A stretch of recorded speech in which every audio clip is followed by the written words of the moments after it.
வசனம் ஏசாயா சொல்லும்போது, கர்த்தரோ அவரை நொறுக்க சித்தமாகி, அவரை பாடுகளுக்கு உட்படுத்தினார்.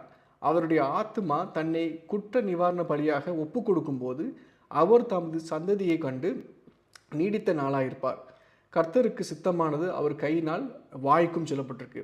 மறுபடியும் பார்த்தீங்கன்னா, ஏசாயா தீர்க்கதரிசிட்ட இயேசு வருவதற்கு கிட்டத்தட்ட 600, 700 வருஷம் முன்பதாக சொல்லப்பட்டிருக்கு.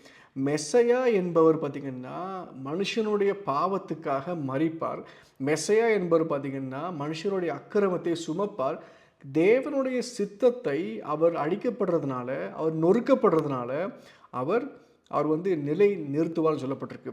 அப்ப நீங்க கேட்கலாம், அ எதற்காக ஒரு மனுஷனுடைய பாவத்தை ஒருத்தர் சுமக்க வேண்டும்?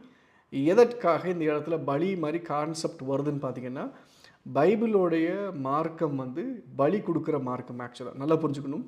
ஒரு மனுஷன் தவறு செய்யும்போது தேவன் சொன்னாங்க, "நீ வந்து